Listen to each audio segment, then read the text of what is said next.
चलिए, तो last class video lecture में बेटा अपन ने मेथड्स ऑफ प्रिपरेशंस ऑफ अपने कार्बोक्सिलिक एसिड को फिनिश किया था। ठीक है, आज का टॉपिक हमारा physical properties of carboxylic acid. तो फिजिकल प्रॉपर्टीज में अगर अपन देखें तो the lower members of aliphatic carboxylic acid up to 9 carbon. ठीक है, अगर इसके मेंबर्स की बात करें कार्बन 1, 2, 3, 4, 5 से तो 9 कार्बन तक कर अगर अपन देखें इसको बेटा तो ये सबके सब कलरलेस लिक्विड होते हैं। कैसे लिक्विड होते हैं? कलरलेस, जिसका कोई कलर नहीं, यानी पानी जैसा कलर, पानी का कोई कलर नहीं होता है, तो कलरलेस लिक्विड होते हैं विथ और साथ में इरिटेटिंग ऑर्डर होती है। इरिटेटिंग ऑर्डर का मतलब यानी ऐसी स्मेल जिससे हम इरिटेट हो, हम बोलते हैं कि यार इरिटेट मत करे मेरे को, तो इसकी ऐसी स्मेल आएंगी, ऐसी खुशबू आएंगी या स्मेल जो भी बोलो, बदबू या खुशबू, जिससे हम इरिटेट होंगे। तो इसके लोअर मेंबर क्या होते हैं? लिक्विड होते हैं, साथ में उनके इरिटेटिंग स्मेल होती है। ये इनका फिजिकल अपीयरेंस है। आगे देखें तो higher members are colourless, odourless, waxy solid.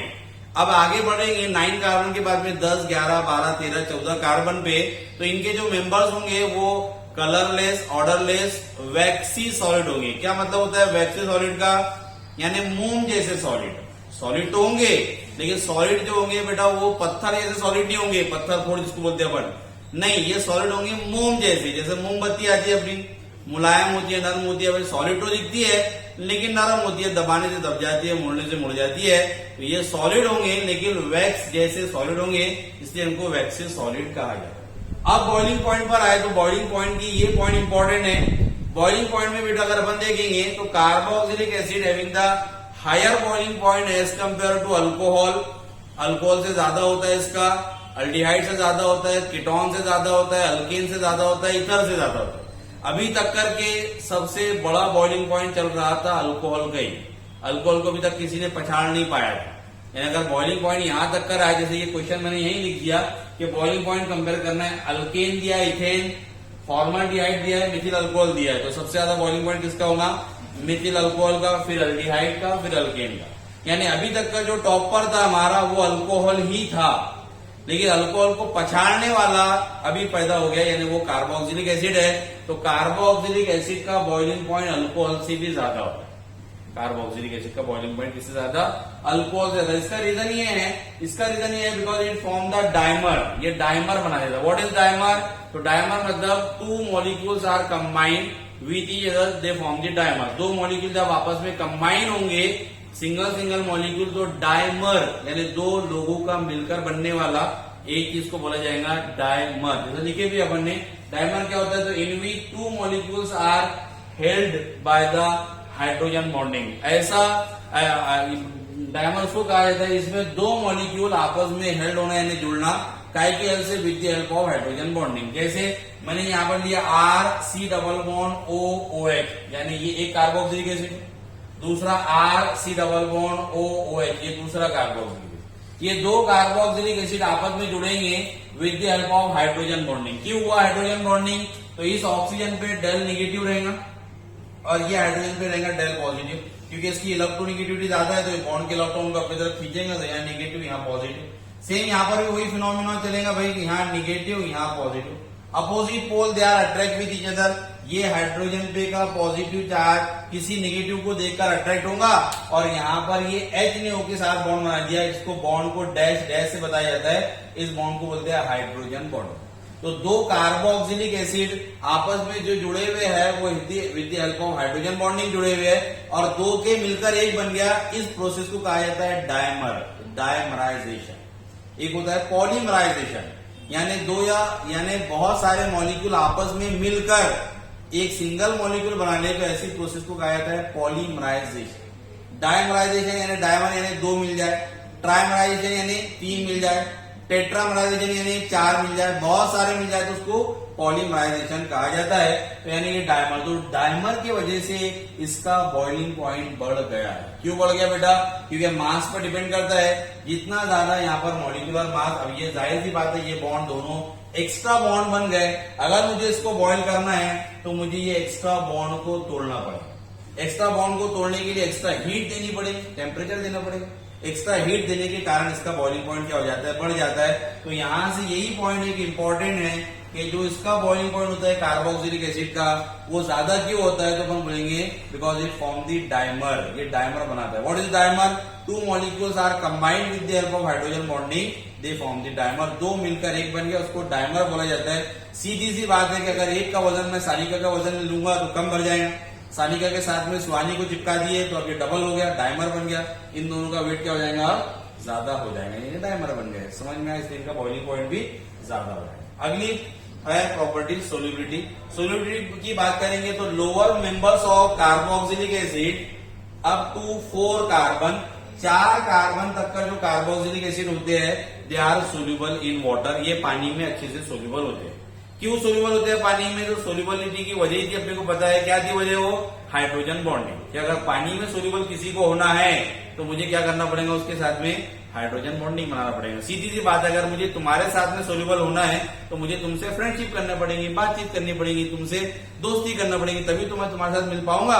तो पानी के साथ भी अगर किसी को मिलना है तो मिलने के लिए उसको पानी के साथ में बॉन्ड बनाना पड़ता है। उस बॉन्ड का नाम है, यानी फ्रेंडशिप करनी पड़ती है, उस फ्रेंडशिप का नाम है हाइड्रोजन बॉन्डिंग। जो हाइड्रोजन बॉन्डिंग बना लेगा वाटर के साथ में वो उसके साथ में मिल जाएगा, जो नहीं बना पाएगा वो नहीं मिल पाएगा। तो इसी लिखा गया due to formation of H bonding. H bonding यानी हाइड्रोजन बॉन्डिंग विथ वाटर, ये पानी के साथ में हाइड्रोजन बॉन्डिंग बना लेता है। तो it all are the physical properties of carboxylic acid. इसमें जो इंपॉर्टेंट वाली पार्ट एक यही वाला है कि भाई कार्बोक्सिलिक एसिड का बॉइलिंग पॉइंट अल्कोहल से भी ज्यादा है। जो अब तक का अल्कोहल ही टॉप पे चल रहा था, लेकिन यहाँ पर अब ये अपना कार्बोक्सिलिक एसिड आया। अगली प्रॉपर्टी देखते हैं केमिकल प्रॉपर्टीज, और उससे पहले देखेंगे अपन उसकी एसिडिक स्ट्रेन। तो ये पहले मैं जगह बना लेता हूँ, फिर एसिडिक स्ट्रेन अपन देखेंगे। तो अगला है बेटा अपना acidic strain of carboxylic acid. Acidic strain of carboxylic acid, carboxylic acid. ठीक है, अपने को इसकी एसिडिक स्ट्रेन देखना है कि विच one is the more, compare करना है एसिडिक स्ट्रेन। तो ये इंपॉर्टेंट पार्ट है, यहां से क्वेश्चंस आते ही है। एमसीक्यूज में बोलो, 1 मार्क्स में बोलो, 2 मार्क्स में बोलो, कंपेयर करने के लिए बोलो, रीजनिंग बोलो, अलग अलग टाइप के क्वेश्चन आते हैं। देख लेंगे अपन सब, बड़ा आसान है। सबसे पहले तो अपन एक बार वापस समझ लेते हैं कि एसिड यानी क्या होता है भाई एसिड। तो according to Lowry Bronsted concept, scientist का नाम है लॉरी एंड ब्रॉन्स्टेड, दोनों का जोड़ा है, कपल है। ये कपल बोले तो मियां बीवी नहीं है, मतलब जोड़े साइंटिस्ट है। तो एसिड उन्होंने डिफाइन किया था कि एसिड होता है, बोलता प्रोटॉन डोनर, प्रोटॉन यानी H+ donor is called as the acid. एकदम आसान डेफिनेशन, प्रोटॉन को डोनेट करने वाला। ऐसा कोई भी कंपाउंड मॉलिक्यूल जो अपने पास से H को बाहर निकाल देता है एज अ प्लस के फॉर्म में, उसको कहा जाता है एसिड। तो proton donor is called as the acid according to Lowry Bronsted. ठीक है, लॉरी ब्रॉन्स्टेड के कंसेप्ट के हिसाब से हमने इसको डिफाइन किया। अब देखते हैं अपन कार्बोक्सिलिक एसिड की अपने को एसिडिक स्ट्रेन बताना है। तो कार्बोक्सिलिक एसिड का रिप्रेजेंटेशन अगर अपन करें यहाँ पर तो C+O और ये OH। अब यहाँ पर उसकी एक वैलेंसी फ्री है, इसको अपन यहाँ पर कोई भी ग्रुप लगा सकते हैं। अब डिपेंड करेगा कि अपन इसको कौन से ग्रुप लगाते हैं। इन ग्रुप के लगने पर बेटा इसकी एसिडिटी डिपेंड करेगी कि भाई ये एसिडिक रहेगा ज्यादा कि ये कम एसिडिक रहेगा। उससे पहले अपन एग्जांपल समझ रहे हैं इसको कि यहाँ पर ऑक्सीजन और हाइड्रोजन में, हाइड्रोजन है मेरे पास में हसीना, हाइड्रोजन कौन है? हसीना, और ऑक्सीजन जो है यहाँ पर ओल्ड मैन। हसीना और ओल्ड मैन दोनों ने जोड़ा, दोनों की शादी हो गई। तो सुहानी जैसी अगर कोई खूबसूरत लड़की है, कितने गोरे गाल वाली, अपन उसको बोलेंगे कि तू कोई बूढ़े के साथ में शादी कब करेगी सुहानी। तो भाई एक बोले सुहानी बोलेगी कि सर 2 कंडीशन है, 2 कंडीशन पे मैं शादी कर लूंगी। एक तो इसकी इनकम, दूसरे उसके दिन कम। एक तो उसकी क्या इनकम, इनकम बहुत है बोले बूढ़े की, और दूसरे उसके दिन कम है। कुछ ही महीनों का मेहमान है, 1 साल में महीनों में निकल लेगा और उसकी जायदाद पे पूरा मेरा क्या हो जाएगा? कब्जा हो जाएगा। यही तो रहेगा ना भाई। कोई हसीना किसी ओल्ड मैन के साथ में शादी तब करेंगी जब उसको पता है कि इसकी इनकम बहुत ज्यादा है, दूसरे इसके दिन बहुत कम है। तो इनकम और दिन कम। अब डिपेंड करता है कि हसीना का यहां से निकलना वो डिपेंड करेगा इस बूढ़े के पास की इनकम पर, आवक पर, कितने इसको पैसे वगैरह आ रहे हैं। अगर इसके बाद में आवक आई है, पैसा आना इसको शुरू ही है, तो क्या यहाँ से हसीना भाग जाएगी? क्या नहीं, हसीना यहाँ से भागने वाली नहीं, दिख रहे पैसे आ रहे हैं। लेकिन जैसे ही बूढ़े की इनकम हो ही कम, यानी पैसे आना हो गए कम, सोर्सेज खत्म हो गए, तो सुहानी वहां से फुर हो जाएंगी। क्या हो जाएंगी? सुहानी टिकने वाली नहीं है, बोलेंगे नहीं भाई बूढ़े के बाद पैसे खत्म हो गए, और अपना रहने का क्राइटेरिया यही था कि पैसा है जब तक कर भाई मेरे हाथों में तेरा हाथ है, और नहीं है तो मैं कहीं को टिकती यहाँ से। तो अब ये डिपेंड करेगा इसको ग्रुप कौन से लगेगा। तो दो तरीके के ग्रुप अपन लगाएंगे।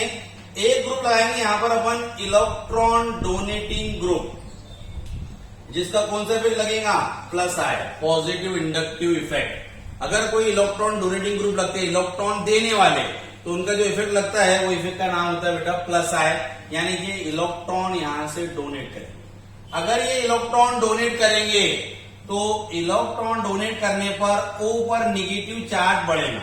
निगेटिव चार्ज यानी अमीरी का चार्ज या गरीबी का चार्ज, अमीरी का चार्ज, यानी अमीरी का चार्ज बढ़ रहा है यानी इनकम ज्यादा है, पैसे आ रहे हैं, तो सुहानी वहां से जाने वाली नहीं है। यानी इस कंडीशन में अपन ने बोलेंगे कि H plus does not remove easily, लिख देता हूं ऐसा, डज नॉट रिमूव इजीली, यानी ये आसानी से यहां से छोड़कर निकलने वाला नहीं क्योंकि इनकम ज्यादा है। अगर H नहीं निकलेगा तो वो अच्छा एसिड होगा या बुरा एसिड होगा, बुरा एसिड भाई। अच्छा एसिड यानी जो इसको निकाले, जितने जल्दी H निकलेगा उतना स्ट्रॉन्ग एसिड। अगर H नहीं निकल रहे तो एसिड वीक। तो पहला रिलेशन अपने पास में यहां पर बन गया, क्या बन गया कि अगर कोई इलेक्ट्रॉन डोनेटिंग ग्रुप लगता है जिसकी वजह से प्लस आई इफेक्ट होता है, तो वो इनवर्सली प्रोपोर्शनल रहेगा एसिडिक स्ट्रेन। एसिडिक स्ट्रेन क्या मतलब ये कि इलेक्ट्रॉन डोनेटिंग ग्रुप के बढ़ने से एसिडिक स्ट्रेन घटेगी। इलेक्ट्रॉन डोनेटिंग ग्रुप बढ़ेंगे तो एसिडिक स्ट्रेन घट जाएगी, क्योंकि वहां से H बाहर नहीं निकलेगा। और हमको पता ही है कि एसिड वो होता है जो H को बाहर निकालता है, H को बाहर निकालने वाला एसिड। ये पहली चीज। दूसरी चीज, अगर मैं इसको कोई यहां पर इलेक्ट्रॉन विड्रॉइंग ग्रुप लगा दूं, EWG, जिसकी वजह से कौन सा इफेक्ट पैदा होगा, माइनस आई, निगेटिव इफेक्ट। अगर माइनस आई ग्रुप इसको कोई लग गया तो माइनस आई इफेक्ट ग्रुप की वजह से बेटा माइनस आई इलेक्ट्रॉन को विड्रॉल करेगा, खींचेगा। अगर ये यहां से इलेक्ट्रॉन को विड्रॉल करता है तो इसपे के पैसे खत्म हुए, इनकम खत्म हुई। जैसी इनकम खत्म हुई, बोल सुहानी क्या होगा फिर, तो यहां से H प्लस रिमूव क्या हो जाएगा, इजी। यानी यहां से H प्लस का निकलना बड़ा आसान हो जाएगा। फर्क नहीं वहां से वो उड़ जाएंगे, भाग जाएंगे, नहीं बोल भाई बुड्ढे के पास के पैसे खत्म हो गया, हम यहाँ टिकला, कोई काम की बात नहीं है। तो यानी इस चक्कर में H बाहर निकल गया, और हम यही चाहते थे कि वहां से बेचारी खूबसूरत अपनी सुहानी अटक गई तो वो निकल जाए किसी भी तरीके से। तो वहां से H प्लस बाहर निकल गया, H निकलना यानी एसिडिटी क्या हो रही है, बढ़ रही है। तो रिलेशन क्या बन जाएगा, दूसरा रिलेशन यहाँ पर बन जाएगा, अगर कोई इलेक्ट्रॉन विड्रॉइंग ग्रुप लगता है जिसकी वजह से माइनस इफेक्ट लगेगा, माइनस आए, और ये डायरेक्टली प्रोपोर्शनल होगा किसके, एसिडिक स्ट्रेन। अब हमको याद ये करना है कि कौन से ग्रुप होते हैं जो इलेक्ट्रॉन डोनेटिंग होते हैं और कौन से होते हैं जो इलेक्ट्रॉन विड्रॉइंग ग्रुप होते हैं। इलेक्ट्रॉन विड्रॉइंग ग्रुप याद है क्या भाई, इलेक्ट्रॉन विड्रॉइंग। तो इलेक्ट्रॉन विड्रॉइंग ग्रुप की अगर अपन बात करें बेटे, तो इलेक्ट्रॉन विड्रॉइंग ग्रुप हमारे पास में बहुत सारे होते हैं। जैसे ये वाला होता है एक NF3 पॉजिटिव, उसके बाद में होता है NR3 पॉजिटिव, एक होता है NH3 पॉजिटिव, उसके बाद में होता है NO2, फिर उसके बाद में होता है साइनाइड, फिर उसके बाद में होता है कार्बोक्सिलिक एसिड, फिर उसके बाद में होता है फ्लोरीन, फिर क्लोरीन, फिर ब्रोमीन, फिर आयोडीन, फिर अल्कोक्सी ग्रुप और लास्ट में अल्कोहल। ये सबके सब ग्रुप कौन से है, तो ये सबके सब ग्रुप इलेक्ट्रॉन विड्रॉइंग ग्रुप है जिनका माइनस आई लगता है। क्या लगता है, माइनस आई इफेक्ट। यही इनका ऑर्डर है बेटा, ये सबसे ज्यादा, उससे कम, उससे कम, उससे कम, उससे कम, उससे कम, ये वाला उससे कम, उससे कम, उससे कम, उससे कम, और ये सबसे कम। ये इनका ऑर्डर भी। इनको लर्निंग ट्रिक भी है, ना फरहान, ना रितेश, ना हिमेश, ना फरहान, ना रितेश, ना हिमेश, ना Om Puri, cyanide acid, father collector, बेटा इंस्पेक्टर और दारू, अल्कोहल यानी दारू। तो ये इनका लर्निंग ट्रिक है जिससे अपन जो है इसको ऑर्डर को पूरा याद रख सकते हैं बेटा। तो ये इसका ये सब इफेक्ट यानी ये सब ग्रुप लगेंगे तो इलेक्ट्रॉन विड्रॉइंग है खींचो ग्रुप। अगर ऊपर देखे तो ऊपर वालों में जनरली अगर अपन देखेंगे तो इलेक्ट्रॉन जो डोनेटिंग ग्रुप होते हैं वो अल्किल ग्रुप होते हैं, आर, जहां पर आर लग गया अल्किल ग्रुप, मिथिल, इथिल वगैरह बेटा, ये क्या होंगे, इलेक्ट्रॉन डोनेट। इसमें भी ऑर्डर देखे तो 321 का आएगा, यानी tertiary alkyl halide, tertiary alkyl group जो आर, उसका सबसे ज्यादा, उसके बाद में सेकेंडरी आर का और सबसे कम प्राइमरी आर का होगा, यानी 3 डिग्री 2 डिग्री 1 यानी 321 ये इसका ऑर्डर हो जाता है। उसके बाद में अगर अपन देखें तो उसके बाद में आता है CD3 ड्यूटेरियम, उसके बाद में CH3 मिथिल ग्रुप। ठीक है, ड्यूटेरियम क्या है? तो ड्यूटेरियम आइसोटोप है हाइड्रोजन का, उसका मास हाइड्रोजन से ज्यादा होता है, सेम एटॉमिक नंबर है, मास नंबर डिफरेंट है, तो ड्यूटेरियम का ज्यादा लगता है। और कोई ग्रुप होते हैं क्या? तो और भी ग्रुप होते हैं, जैसे ये वाला भी होता है OCH3 ग्रुप, ये मिथॉक्सी ग्रुप, वही है OR, लेकिन ये +M बताता है, +M। OH ग्रुप ये भी +M बता देगा बेटा, NH2 ये भी +M बता देगा, ये सब +M बताते हैं। इन पे लोन पेयर है ना, लोन पेयर की वजह से ये बताते हैं +M। -I +M दोनों बताते हैं, माइनस अपने हो गया है, तुमको तो पता ही नहीं डी वालों को, -I +M दोनों बताते हैं। -I और +M में जब भी कभी भी कंपटीशन होता है तो +M जीत जाता है। कौन सा जीत जाता है? तो इसलिए इनका +M लगता है, हालांकि -I में भी ये होते हैं, लेकिन इनका क्या लगता है? +M यानी इलेक्ट्रॉन डोनेट करेंगे और एसिडिटी को कम कर लेंगे। अभी एग्जाम्पल में अपन देखेंगे, ठीक है। चलो इसका वो कर लो, फिर आगे का अपन देखते हैं, आगे का और देखते हैं, इसके एग्जाम्पल देते हैं, फिर आगे देखेंगे। तो अगला क्वेश्चन है compare the pKa value and arrange the following. ठीक है, अब भाई दो न्यूमेरिकल पैरामीटर होते हैं या दो स्केल होती है जिस पर अपन एसिडिक और बेसिक, जैसे पीएच स्केल होती है ना, पीएच स्केल, जिसमें अपन एसिडिटी, बेसिडिटी, एसिडिक और बेसिक नेचर को मालूम करते हैं, वैसे दो न्यूमेरिकल स्केल होती है, एक होती है pKa और एक होती है Ka। pKa और K, Ka और pK में pK is equal to -Ka, ठीक है, ये रिलेशन होता है, इनवर्सली प्रोपोर्शनल है। pKa तो less the value of pKa more the acidic strength. Value से अपने को कोई लेना देना नहीं है, वैल्यू पर अपन क्वेश्चन करते भी नहीं है, लेकिन एक क्वेश्चन है अपने को टेक्स्ट बुक का, वैल्यू पर तो अपन कर लेंगे, ठीक है। तो वैल्यू में याद रखेंगे कि pK वैल्यू जो होती है ना, pKa value is inversely proportional to acidic strain. मतलब क्या हुआ? मतलब ये हुआ कि less the value of pKa more the acidic strain, जितनी कम वैल्यू उतना ज्यादा एसिडिक स्ट्रेन। एक होती है pKa स्केल, दूसरी होती है Ka scale, Ka acidic constant, ठीक है, ये भी वही है, pK potential of acidic constant नाम है उसका। तो K होता है ना जो डायरेक्टली प्रोपोर्शनल होता है एसिडिक स्ट्रेन, यानी more the value of K more the acidic strain. pK is equal to minus log to the base 10K, ये रिलेशन होता है। इसमें अपन ने देखिए इक्विलिब्रियम में अपना हो गया है pK और ये K दोनों में इनवर्सली, ये इसका माइनस होता है, उल्टा होता है जस्ट। तो pKa की वैल्यू कम होना चाहिए, यानी pKa लेस एसिडिक स्ट्रेन मोर, ये मतलब हो सकता। यहाँ पर Ka की वैल्यू मोर तो एसिडिक स्ट्रेन भी आपकी मोर, ये मतलब हो सकता। वैल्यू से अपने कोई लेना देना वैसा नहीं है, वैल्यू पर अपन क्वेश्चन करते भी नहीं है, हमको लॉजिकल क्वेश्चन करने की आदत, मतलब लॉजिकल क्वेश्चन करेंगे अपन इसमें और के। चलिए अपने को वैल्यू गिवन ही है तो अपन इजीली आंसर भी लगा सकते हैं। यहाँ पर जो अपने पास में आगे कि जितनी कम वैल्यू रहेगी उतनी ज्यादा क्या रहेंगी? Acidic strain. तो सबसे कम 0.6 ट्राइक्लोरोएसिडिक एसिड, डाइक्लोरोएसिडिक एसिड उससे कम, उसके बाद में ये वाला सबसे कम एसिडिक एसिड की वैल्यू हो जाएगी, ठीक है। अब क्वेश्चन लॉजिकल समझेंगे तो कैसे? लॉजिकल अगर अपन देखे बेटा तो एसिडिक एसिड में CH3 ग्रुप का कौन सा इफेक्ट लगेगा बोलो? +I का -I? +I। CH3 का अगर +I लगता है तो ये एक इलेक्ट्रॉन डोनेटिंग इफेक्ट है। अगर इलेक्ट्रॉन डोनेट करेगा तो H बाहर निकलेगा क्या? नहीं, H बाहर नहीं निकलेगा, यानी एसिडिक स्ट्रेन क्या हो रही है? कम हो रही है। इसलिए अपन ने लिखा कि ये सबसे कम वीक एसिड है। जब यहां पर आए तो एक H कम करके एक Cl लगाया, Cl लगा यानी कौन सा ग्रुप लग गया? विड्रॉइंग, ऐसा है वो, बता दो। CH2 इसको लगा हुआ Cl और यहाँ पर COO है। अब ये जो क्लोरीन है, ये क्लोरीन विड्रॉइंग ग्रुप है, तो ये इलेक्ट्रॉन विड्रॉल करे।